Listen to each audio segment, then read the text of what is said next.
Hello, welcome to another EMAcast. My name's John Bradbury. I'm in the People Experience team here at the EMA. And during this series, we've been looking at some of the new insights, some of the latest trends within HR and within People Experience.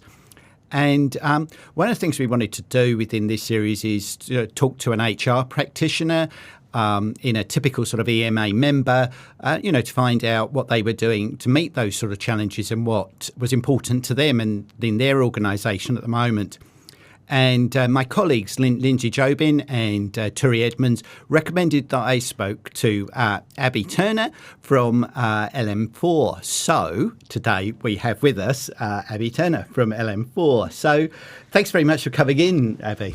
No problem. I'm excited to be here. Hey, it's great to have you here, obviously. And look, maybe just to start us off, just tell us a little bit about your career in HR and what's led you to the role that you're doing at the moment. Well, I studied a Bachelor of Management Studies, majoring in human resources at the University of Waikato, and then did a little bit of travel, came back and worked in insurance for a few years, which was interesting. And then I moved to another organisation where I started really getting into HR. So started as HR administrator and then moved up to HR coordinator. And that really set the groundwork for me for what good looks like in terms of HR processes and systems. So yeah, I'm so grateful for that opportunity. And then I was contacted by Mita, who was one of the directors at the LM4 group. And yeah, I've been there ever since. So I'm the HR advisor there. Started in January of 2022. And yeah, I'm just loving it. So I guess in terms of the LM4 group, what we do is LM4 group is the parent company to 3 subsidiaries. So we've got Alliance Recruitment, which is a recruitment agency. We've got Puatala, which focuses on education, training and upskilling. And then we have ONX, which is business consulting for small to medium businesses, mainly focusing on Pacifica and Māori, but anyone who needs the help, we're happy to help. And in terms of I guess the group itself, LM4, a lot of people always ask, what does that name mean? So that stands for Lisa and Mita, who are the directors, the founders of Alliance Recruitment. And 4 is like their lucky number. And all the addresses that they've lived in have somehow had the number 4 or equaled 4 in it. So it's like a really special number to them. And I think that almost gets reflected in our values and our culture as well. It's like we're a big family, really. So, yeah. Oh, that's really nice to hear. That's, that answers something that was very much on my mind about, yes. Why that name, and that's a really nice story about it.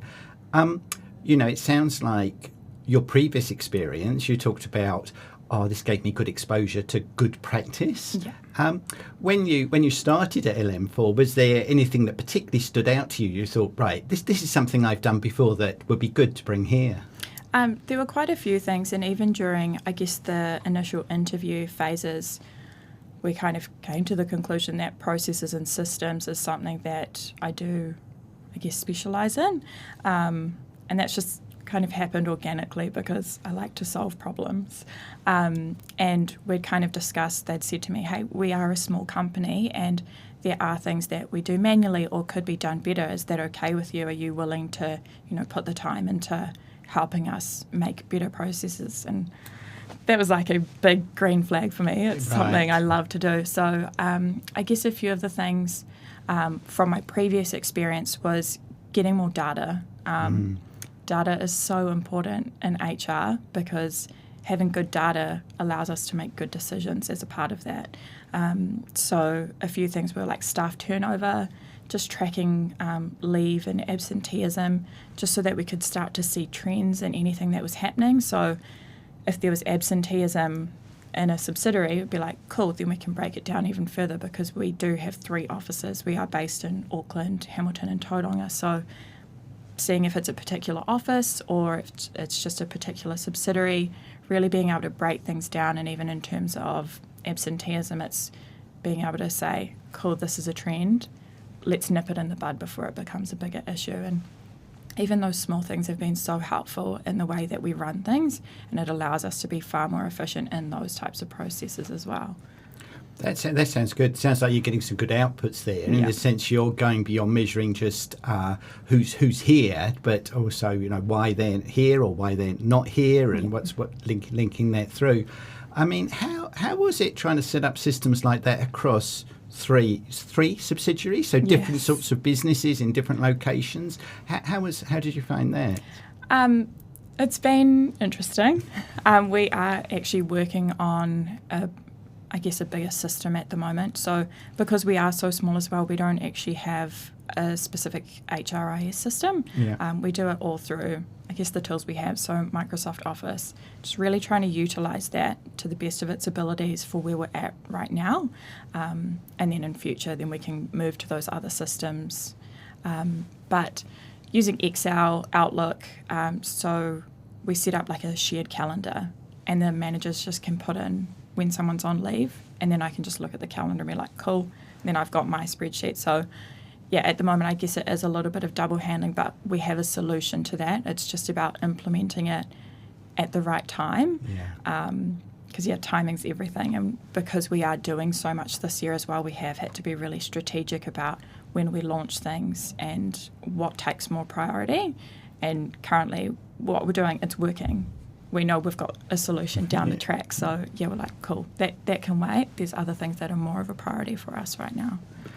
So when you're putting in systems like that, often it's like, as somebody that's interested in data, you kind of want the data to kind of do something with, but someone's always got to input it and put it right. How do you kind of balance getting the sort of data you want without sort of overburdening managers with kind of admin, what they might see as an admin sort of task? Yeah, that is a good question, actually. I haven't actually really thought about that. I just in terms of just say we're looking at absenteeism, they've got that system of the calendar, which takes them probably 2 seconds to put something in. So that really does minimise that already. When we move to other systems, we'll have to work on a way that is still very time efficient for them. In terms of the turnover, so as HR, we have a small team. There's only 3 of us at the moment.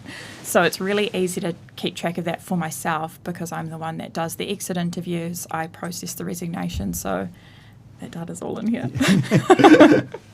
Oh, very good. Yeah. So you're still at that sort of size where you sort of know people, where you're very involved in that. And, with this work that you're doing, and you've been there sort of 18 months now, what would you say have been the most significant projects that you've done that have made, a difference to the business? I guess the biggest one is creating our EVP strategy. We've seen such a massive improvement and shift in the culture already. It's made the world of difference, and we're still at the start of that journey. EVP is something that, it's not just a, cool, we're going to do this and never think about it again. It's continuous. You've got to keep growing and seeing if the things that you're doing are actually working for your people. Yeah. And how do you go about doing that? Again, it's all about the data.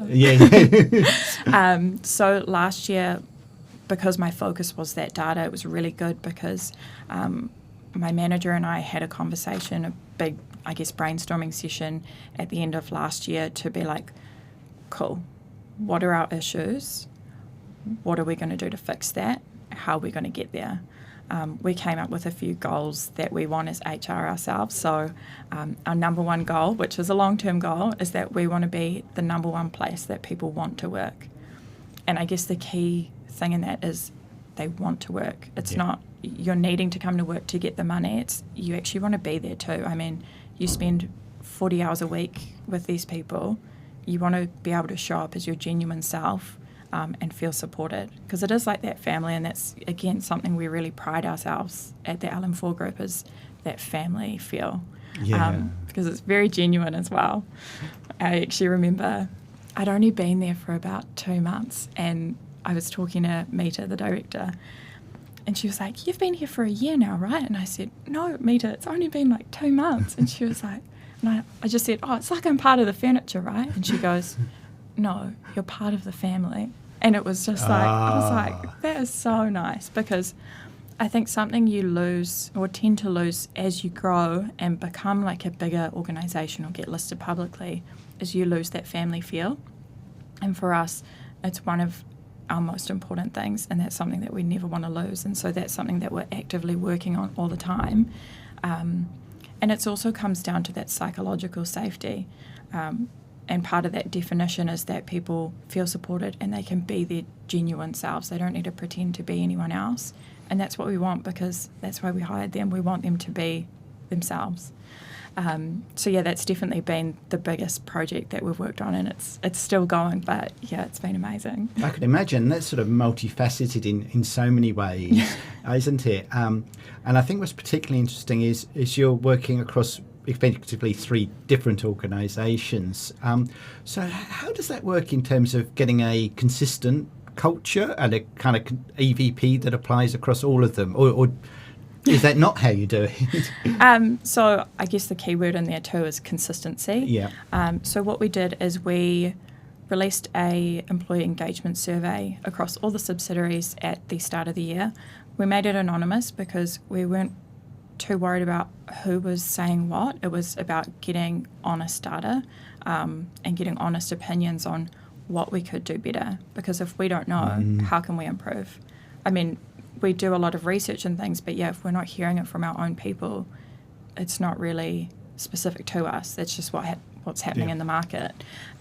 So yeah, getting that data and tweaking that survey, because we knew we wanted to focus on that well-being and the culture as well, adding some questions in there about that. So the data was actually really specific and useful for what we were wanting to do. And from that, it was actually really surprising. When you think of an EVP strategy, a lot of the time you think, oh, they're going to want all these benefits and discounts and all these flashy things. The main thing that people wanted was recognition and team bonding and just the consistency and learning and development opportunities for themselves to thrive.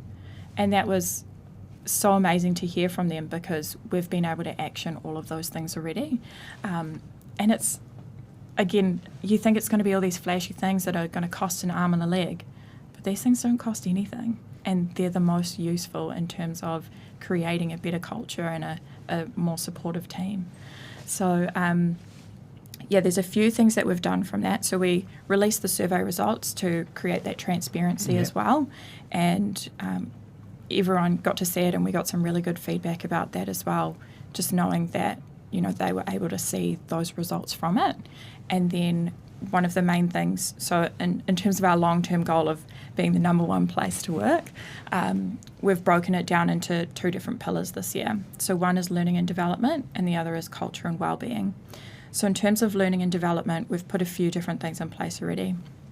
I've created a skills matrix, which we're building to be across all 3 subsidiaries, but for now we've just focused it on our biggest subsidiary, and it's broken down from their KPIs, but then also separated into soft skills and hard skills. So your communication, I guess how you're engaging with people, but then also those skills that are really specific to the role. And then we've benchmarked it. So for us, we want everyone to be able to sit at a 70% level as a minimum, and then we'll build on it from there. And so in terms of that data, seeing that skills matrix and having all that data in there, we could then see where each individual was sitting in terms of soft and hard skills, but then also where we were sitting at as a whole. So whether the whole organisation was reaching that 70% level. And so that gave us the idea that, cool, that one's sitting at 54. We need to do some work in terms of everyone's development to reach them to that 70%. And then we've done a mix of self-led learning and then their performance development plans. And again, it's that consistency behind it. There's no point in doing a performance development plan once and then never seeing it again, or never touching base with the person again and then saying next year, why didn't you achieve these? Because that's not fair. Because there's 2 aspects to it. There's your work-led and self-led. As a workplace, you need to be providing your people with all the tools and resources that they need to, A, be able to do their job well, but to be able to still grow and develop, whether that's more consistent meetings or having mentors. And then that self-led is them taking it into their own hands and being like, what areas can I develop in? What am I missing? Or what does that, I guess not really that, sorry, cut that. And it really makes it, it's a 50-50 power rather than us just taking it all on and then that person just not really trying to do more. And it also gives it more meaning because they feel that passion behind it and why they're doing it. So the whole business and all 3 subsidiaries have had their performance development plans this year. Any new starters, what I do is I start it after 3 months because by that time they're starting to get comfortable in their role. They start to understand where you can grow, and it's not just vertical either, it's horizontal. We've got 3 subsidiaries, so the opportunities are kind of endless at this point, which is really exciting to be able to offer to our people as well. For example, we had one person from one subsidiary move to another subsidiary this year, and she's absolutely loving her new role. And it's not permanent either. It could be, we're so adaptable and agile, which I'm so grateful for, especially in terms of top management and our executives. They're willing to try new things, and that's so key when you're introducing things like this into a business, is that you've got that buy-in from them, but they realise the importance of it as well. And in terms of some of the other things that we will be introducing is health insurance, gym memberships, and that was based on the feedback from the survey as well. We gave them a few options, but they could also put in whatever they thought would be beneficial to them, and those are the ones that they've wanted, so we're working through that. But again, it's a slow launch because we do have so much going on this year. We'd hate for it to all be launched at once and then it kind of loses that meaning, or it doesn't work out the way we wanted just because there's so much happening at once. So we want to do it right the first time and do it well.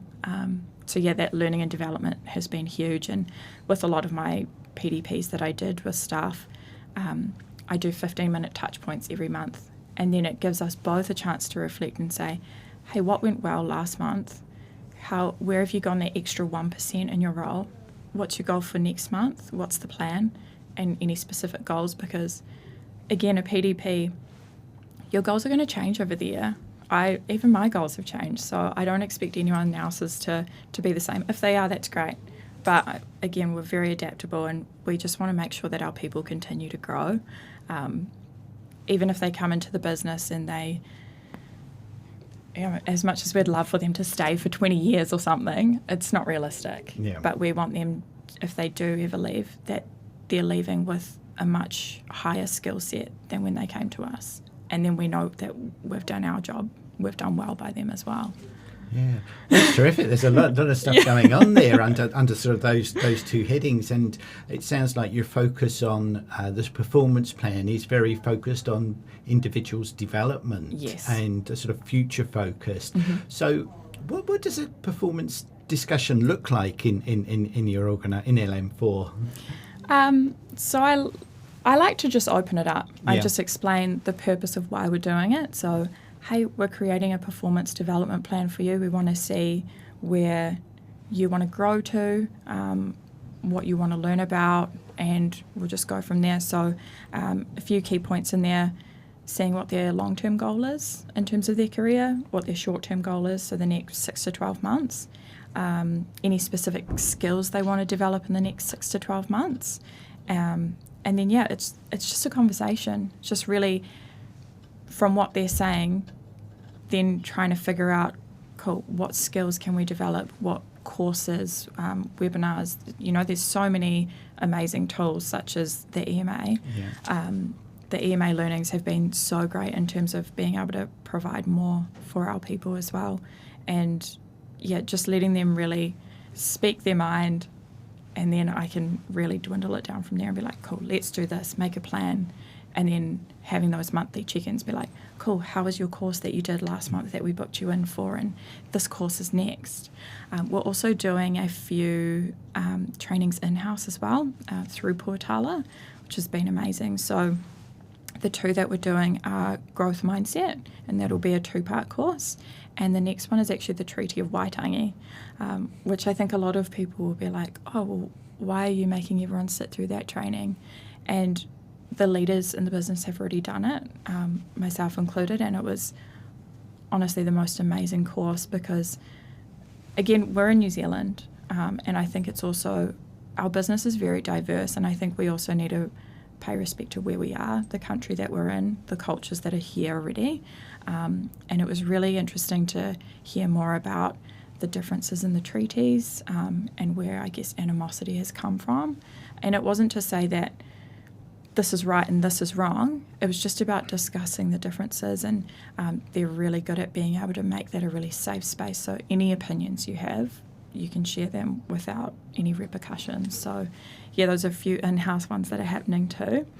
So yeah, it's a very busy year in terms of learning and development. Yeah, absolutely. So, and clearly you've sort of set this in motion. You and the team and the executives have kind of set this in motion. What sort of, in terms of business outputs, what are you really looking for there? What do you think this will lead to in terms of business success? Lower turnover. Yeah. So that's, I guess, where some of it started last year, was that we were having a very high turnover rate in one of the subsidiaries. Yeah. And that's kind of where it came from, like, what is this issue? And it was very noticeable that the culture in that office was not the same as it was in the other offices. Right. And so that's where we were like, okay, what's going on? And talking to people in the office as well to be like, what issues are you finding? And I think it starts from the top, and being able to provide our leaders with the training and development that they need to be able to lead well and confidently.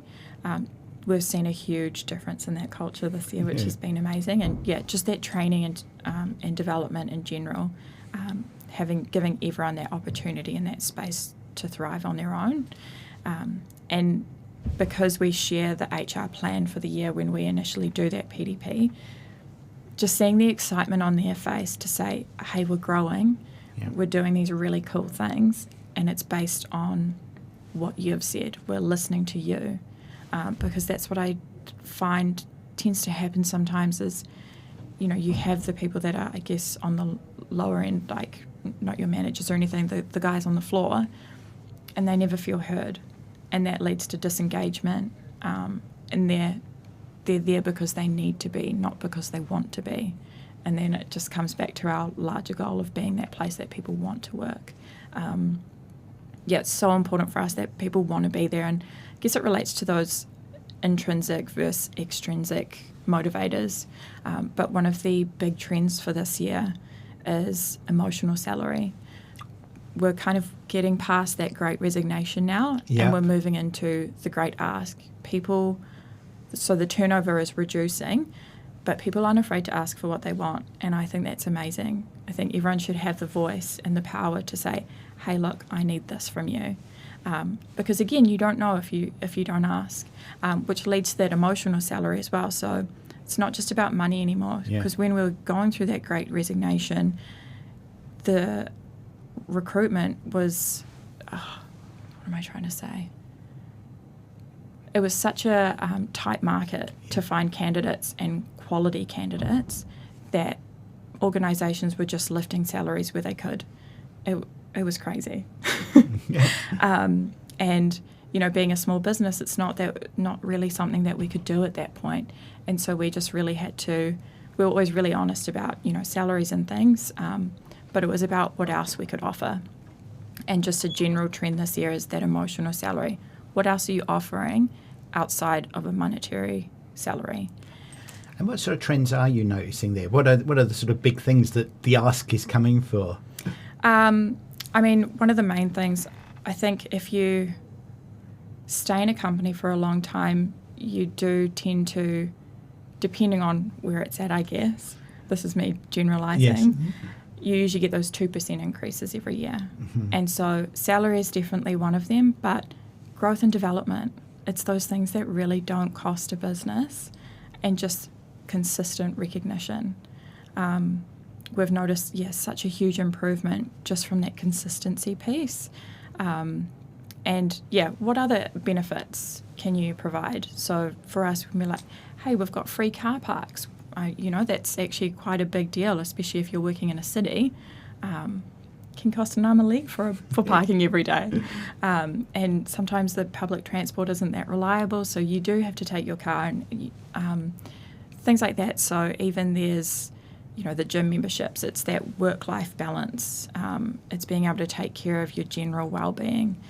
So one of the other things we've done this year is community service days for each of the teams. And we had, again, part of that survey at the start of the year, given them a few options of charities that they'd want to give their time or money to. And then we gave them the option of whether it was, do you want to donate your time a day or do you just want to give money? And it was quite a unanimous decision that everyone wanted to give their time back to the community, because community is so important to us. And so they each got to choose where they went for the day, and it was a paid day off. So we do 2 of those a year. And so, for example, our team, we did Arbor Day. Right. And we did it with one of the other subsidiaries that's quite small. And it was just an amazing day, because that also, it's you're giving back to the community, but it was team bonding at the same time. Yes. And we ended up pairing off, and then we were all like, who's going to plant the most trees? It's a bit of healthy competition too.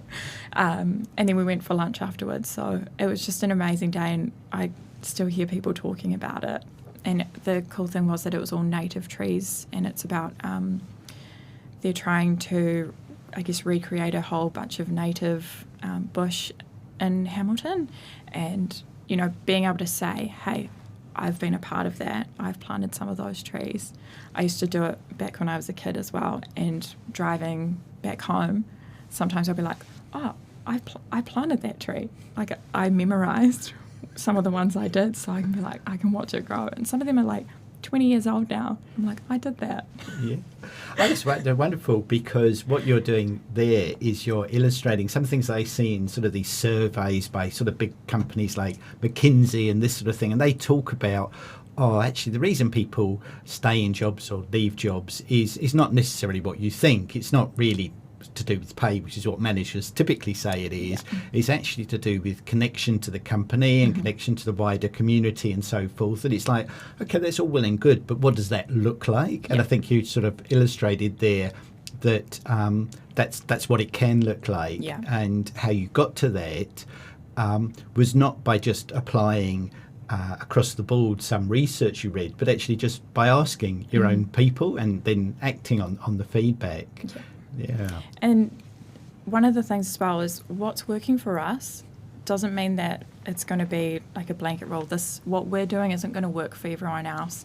So I guess just a quick rundown. So we're doing above market salaries, the learning and development, the team bonding and community service days.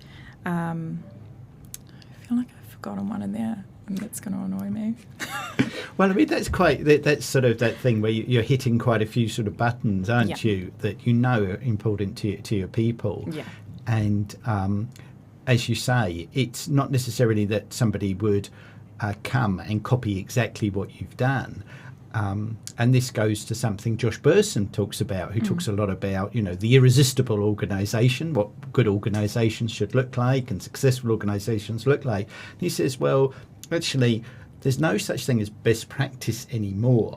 What's important is finding out what's right for your people and your organisation at this time. You can't just take what Apple do off the shelf. You can't just take what LM4 does off the shelf and apply it, but you can take those same principles to find out. Yes. Yeah. So if you talk about it obviously from from an HR perspective and sort of a leadership perspective in the business. And, there's lots of very positive things there. But in every organisation, there's gnarly, difficult things to deal with. How do you manage through those within this environment? I mean, I think I'm talking specifically to us. So, we did have our challenges last year. Yeah. And I'm not going to lie about that, It's not all rainbows and butterflies all the time. Yeah. So, and that's kind of where we were like, we're having these issues. Where are we going wrong that we're not, I guess, being proactive about it? We're coming from a reactive point. How are we going to shift that so that we're being proactive? We're managing things before they happen. And again, it just came down to coaching, spending time with leaders so that because I'm based in Hamilton, I'm not always in the other offices, and giving them that confidence to start having difficult conversations. I think that's the biggest one, and having that confidence to be able to say, hey, no, that's not right, and being able to nip things in the bud, because otherwise you're just kind of dealing with a snowball effect. If you've already got a bit of a toxic culture and you see someone behaving, I guess, quite negatively and not getting any repercussions for it, you'll be like, oh, well, I can do that too. Or if you see someone coming in, an hour late and nothing happens, I can do that as well.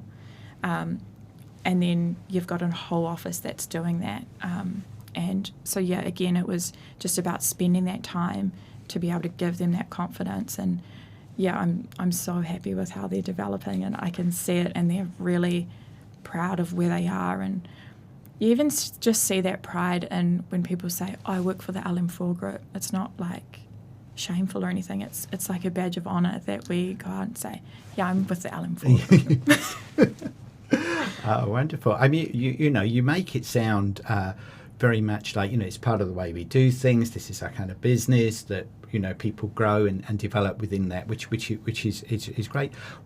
Well, I just wonder, I talk to a lot of organisations, and people in your position are often, they're so wrapped up in the day-to-day of like the recruitment, health and safety issues, dealing with exactly what we're talking about there, poor performance. What would be, your best piece of advice for people that are feeling wrapped up in all that and want to get ahead and put their head above it? And Oh, that is a great question. I think taking the time to step back and see everything as a bigger picture, because I agree it's so easy to get wrapped up in those day-to-day things that, you can blink and your whole day's over. It's crazy. But yeah, just even if you have to leave the office or lock your door and barricade it so that no one's coming in just for like 30 minutes or something, so you can actually really come back and come from a clear mind as well. I think that's really important, having that emotional regulation yourself. So I guess we're kind of meant to be the role models in that area.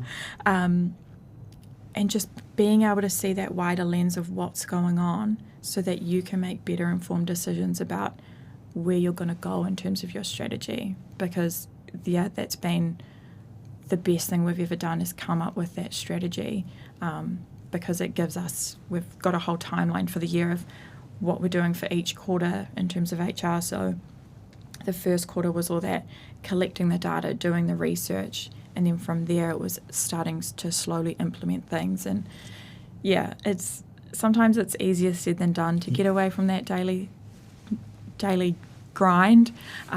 But yeah, no, I think it's really important to take that time for yourself as well.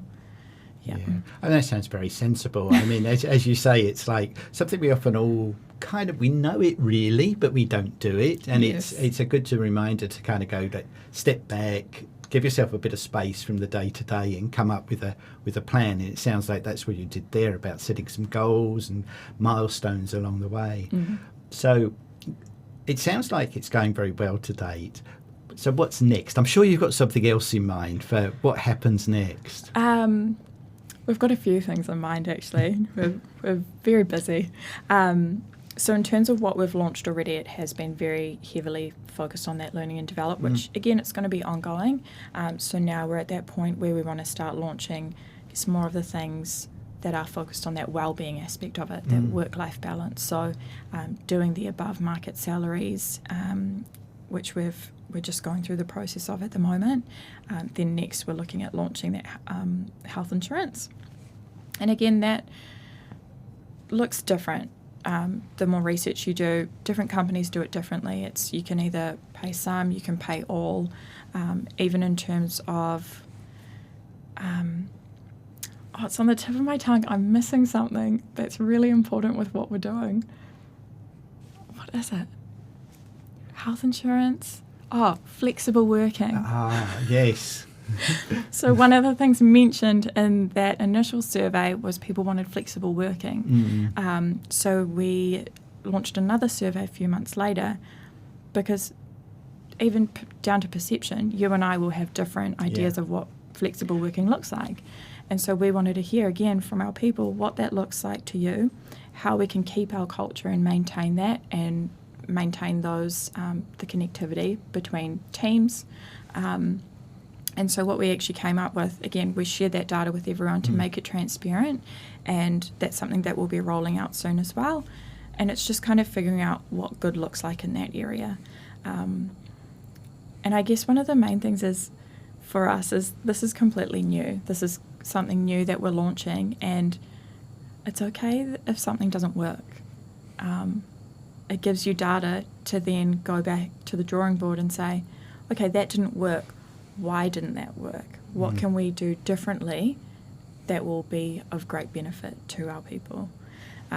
So yeah, that's a few of the things that we're working on for this year. Very good. Still. So I mean, to take that sort of approach, the sort of iterate and try. Oh, if it's not working, stop. Try again with something else. Learn as you go from doing these things. Sounds a very sort of mature approach in an organisation to kind of develop. So either we've got you're very persuasive, or you've got very supportive executives, or a combination of both. But what do you think enables you to do this? Potentially both. I'm very passionate about well-being in general. I mean, it's quite common for, I guess, a lot of people to have gone through their own mental health struggles, and myself included. And so I think it's really important that we do everything that we can to support our people, because again, they're our family. And the executive team is just amazing. They're so agile and ready to move, and just something the CEO likes to say, TJ, be like water. Right. And sometimes it's the only advice that I need. If I come to him and I'm like, cool, so this has happened, and he's like, be like water. Right. And it's just such a good saying, because it's just be flexible. Just kind of, sometimes you just have to roll with the punches and come up with a solution and then go on to the next. They're also really supportive. I mean, I consider them, I guess, all mentors to myself. I don't know if that's selfish, but they each have such amazing career backgrounds, and so it's just like a wealth of knowledge. And I've learnt so much from everyone already. So, yeah, definitely a bit of both. But I think, yeah, they're just really amazing. Right. It sounds like you were the right person in the right environment to kind of make this happen and get things moving.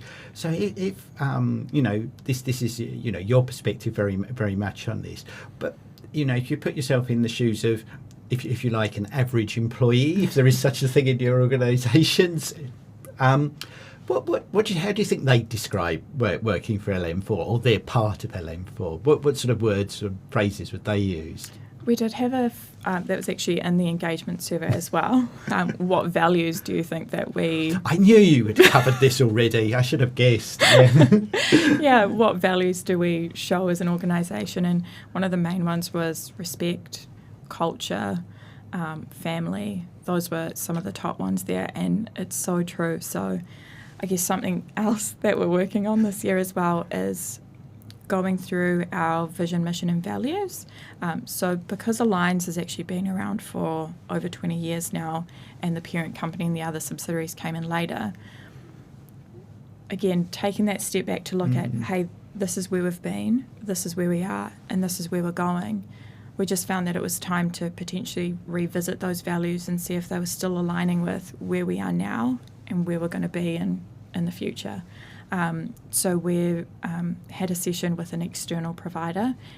Again, all the leadership and executive team were involved in that, and it was a full day session, and it was such an amazing day. And I guess the good thing from that day was finding out that a lot of us had similar ideas on where we're going, similar things that we wanted to work on that were, I guess, top priority. And so, yeah, we should hopefully get the results of that soon, which is I'm so excited for. And, yeah, so it's not like a rebrand or anything. It's just saying, hey, we've grown and we've changed. We want our values to reflect that. And one thing that really came up during that day that kept getting repeated was culture. And we were kind of going back and forth. and because culture tends to be overused in a sense. And it means different things to different people, but even the facilitator was saying, like, this culture is really important to you, and I see it in the room, like I can feel it in the room. And so we were kind of in between, like, hey, do we use culture as a value, or do we make our values then reflect that culture? So I'm not sure what the end result of that is yet, so hopefully in the next 1 to 2 weeks we'll, I guess, figure that one out. Well, I think culture in that sense is often just an ongoing journey, because it just has to evolve as we go. And I do know from the surveys we've done with wider membership is that it comes up often around organisers recognising they need to do something about their culture, but they're often not quite sure what they need to do.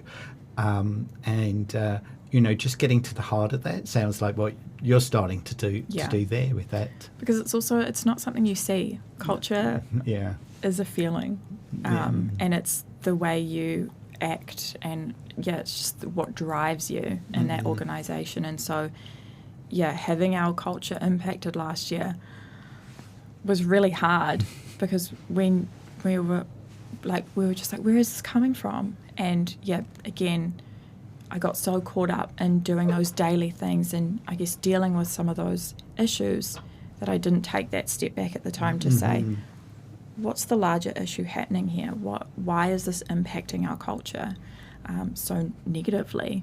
And so being able to then, with my manager, we were kind of like, again, took that step back to be like, okay, this is what's happening. Let's figure out why and figure out how we can solve it. And there's just been such a huge shift from last year to this year. It's actually phenomenal. And it just makes me so excited. And I see that excitement in our people as well. We come in and everyone's happy and they're laughing, but they're working so hard as well. But they're willing to put in that effort. So, I'm just so excited to see how everyone keeps growing and developing in their roles. Absolutely. You make it sound a very attractive place, a great ambassador for it. And, hear you describe what, I'd be pretty easily convinced that you are the number one place to work. But obviously, you've done a lot there. And I just finally want to just go back actually to a kind of personal question around this, because you talked about your career and what you've done before in terms of study and the roles you've done before and learning about sort of good practice and so forth. I just wondered, from the work that you've done in the last 18 months at LM4, what have been the biggest learnings for you personally from that? What do you think you can do well now that you couldn't do before? There's so much, like even just reflecting on how much I've done and how much I've grown in the last 18 months. So I guess one thing was, previously I hadn't had that much experience in the ER and the employment relations space. I can now say I'm very well versed in that. But just in terms of picking up projects and seeing it from start to finish and the whole process behind it. And something I identified in myself that I wanted to learn about was HR strategy, and really digging in deep to that. And again, my manager's been amazing and really showing me the ropes in terms of that aspect. And so, I feel so much more confident in that aspect, which is something that down the line I'd really like to get into more. So those are probably the main ones, but there's been so many, it's kind of endless at this point. Well, I'm not surprised by the answer, because you've covered a lot clearly, and really thank you so much for sharing it with us. It's quite a journey that you're on there, evidently, and a lot of things that you've covered and put in place that I'm sure are helping the organisation to be successful. So, and obviously I'd like to thank everyone that's listening and watching this EMAcast. I hope you found it as interesting as I have to hear Abi's passion and experience that she's had and the difference she's making in her organisation. I hope that's given you some great practical ideas you can apply. Thank you for listening.